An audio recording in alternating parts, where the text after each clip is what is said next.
Apologize to your sister, Claire. Or hand over your office keys. That's how my father greeted me on a Tuesday morning, not as his daughter, but as a liability.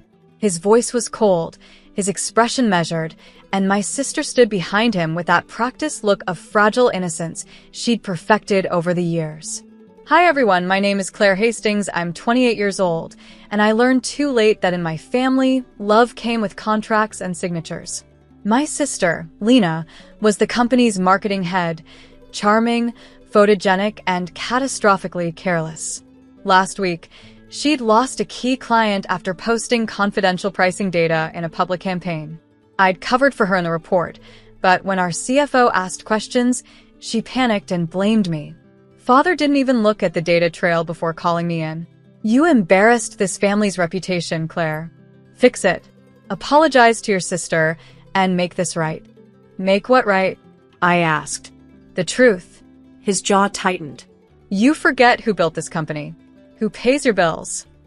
The silence in the boardroom was suffocating. My resignation had been sitting in my drawer for weeks, and signed, unposted, waiting. I smiled faintly. All right. Lena's smirk returned, triumphant. Father looked satisfied. Neither of them noticed the small company envelope I slipped into my purse as I walked out. That night, I sat in my apartment surrounded by the quiet hum of everything I'd built. Stacks of project binders, design mock-ups, client reports. All of it, my work. All of it, there's now. Lena's text came around midnight. Dad says you'll come around by morning. Don't make this harder than it needs to be. I stared at the message for a long time before replying. You're right. I won't. Then I opened my laptop and began to write. Not a message, not an apology, but a resignation letter that detailed every project I'd handled, every account under my name, every pending task that only I knew how to complete. By the time the sun rose, my desk at Hastings & Company was spotless. Laptop wiped. Access cards on the table. Resignation printed, signed, dated, and scheduled for automatic email delivery to the board at exactly 9 a.m. When I arrived at the office, Lena was waiting with coffee in hand, and that same insufferable smirk. Changed your mind already? She teased. Something like that, I said, placing my ID card on the desk. At 9:02, the company lawyer burst through the door, pale and breathless. Claire, tell me you didn't post it. Lena's laughter died mid-breath. My father froze in the hallway. I simply smiled. You told me to make things right. The news spread faster than I expected. Within minutes, my resignation letter, along with the attached document listing every project I handled, hit every executive's inbox. I hadn't written it in anger. I'd written it with precision. Each paragraph outlined my responsibilities, the accounts registered solely under my authorization, and a quiet note reminding them that all client NDAs were signed under my name, not the company's. When I walked past the glass conference room, I saw chaos unfold through the frosted panels, the lawyer whispering furiously to my father, board members dialing phones, my sister pale for the first time in years. Claire. My father's voice thundered across the hall. What the hell have you done? Exactly what you asked, I said calmly. I made things right. You're blackmailing us? No. I'm informing you. Without proper transfer, those contracts are legally frozen until I reassign them. Lena stood behind him, trembling. You wouldn't ruin your own family. I met her eyes. Family implies loyalty, doesn't it? The silence that followed wasn't just heavy, it was terrified. The empire they'd built on my work was suddenly fragile. My father's expression cracked, a mix of fury and realization. Claire, come to my office. Now. I shook my head. No, Dad. For once, you'll come to mine. And I walked away, past the boardroom, past the whispers, straight to the future I was finally taking back. By noon, Hastings & Company was in quiet panic. My phone buzzed endlessly, missed calls, desperate texts from department heads who'd suddenly realized how many key operations ran through me. When I joined the company 5 years ago, I'd rebuilt their operations system from the ground up. My father never noticed the legal nuance I'd added, the independent consultancy clause. It gave me ownership over all digital frameworks I created, the backbone of their contracts, billing, and analytics. In simpler terms, the company didn't own its system. I did. The lawyer finally caught up with me outside the elevator. Claire, we can fix this. Retract the resignation. We'll draft a compensation package, make it right. Make me right, or make him comfortable? I asked. He faltered. Your father's under a lot of pressure. So am I. But unlike him, I earned mine. From across the lobby, Lena watched, mascara running, her confidence unraveling. You're destroying everything, Claire. I turned to her, my voice calm but sharp. No, I'm just taking back the part one built. That evening, I received an official message from the board, a request for an urgent negotiation. I closed my laptop, leaned back, and whispered to myself. Funny, all it took to finally be heard was silence. Tomorrow, they'd learn the cost of underestimating me. The next morning, I walked back into Hastings and Company, not as an employee, but as an independent consultant with leverage. The receptionist's eyes widened. Miss Hastings, your father said. I'm here for the board, I said calmly, handing her the official request they'd emailed the night before. Inside the conference room, the energy was brittle. My father sat at the head of the table, jaw tight. Lena beside him looked hollow. Around them, the board members whispered like men standing in smoke. Claire, my father began, forcing composure. We're willing to negotiate. You'll return. We'll revise your role and… No, I interrupted softly. You'll license my systems from me at market value.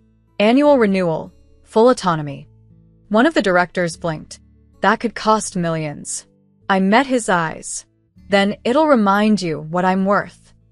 The lawyer tried to intervene. We could offer partial. Don't, I said, turning to him. You advised my father to treat me like property. You don't get to moderate now. My father's voice broke through, low and cold. You're doing this to humiliate us. I smiled faintly. No, Dad. I'm doing this so you finally respect me. Silence. Papers shuffled. Someone cleared their throat. Finally, one of the senior board members spoke. Approved the licensing. Effective immediately. My father stared at me. The daughter he'd ordered to apologize, and for the first time, he had nothing left to say. By Friday, the licensing contract was signed. Every clause exactly as I'd written it. Hastings and Company would now pay quarterly royalties to use the very system they once dismissed as my side project. When I left that boardroom, I didn't look back. But by Monday morning, the ripple had already begun. Clients noticed the sudden shift in leadership dynamics. Emails now carried my signature as the system's consultant of record. Vendors called me directly, bypassing company channels. Lena tried damage control, posting forced smiles on social media about family unity and teamwork. The comments told another story. Didn't your sister design all your software? Why is she listed as an external partner now? At home, my father must have been fuming. I imagined him pacing in his study, realizing that the daughter he'd treated like an accessory now controlled the foundation of his legacy. That evening, a black car pulled up outside my apartment. The family lawyer stepped out again, envelope in hand. Your father wants to buy the system outright. Name your price. I smiled. He can't afford it. Not with what's coming next. He frowned. What's coming? I turned back toward my window, overlooking the city. An audit. Independent, transparent, and overdue. He froze. Claire, what did you do? I looked over my shoulder, voice calm. I did what he should have done years ago. I told the truth. The audit wasn't revenge, it was exposure. I'd quietly copied years of company data before resigning. Not secrets, just facts. Unfiled compliance reports, shadow payments approved by my sister, and a trail of financial negligence that could no longer hide behind family names. When the auditors arrived, my father tried to dismiss them as a routine internal review. But they weren't from our department. They were from the state. The first day was chaos. The second was quiet. By the third, I received a call from the lawyer, his voice low and defeated. Claire, the investigators want to speak with you. I'm happy to cooperate, I said simply. It turned out Lena had approved campaign budgets under my login months ago, digital forgery that traced straight back to her.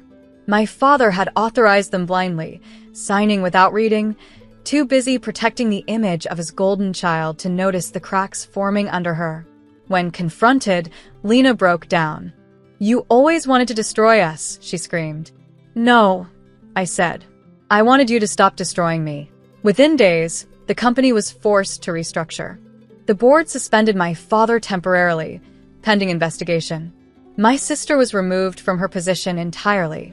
For the first time, the empire that once silenced me had my name written across every page, not as an heir, but as the whistleblower who'd saved it. And ironically, that's when they finally started calling me family again.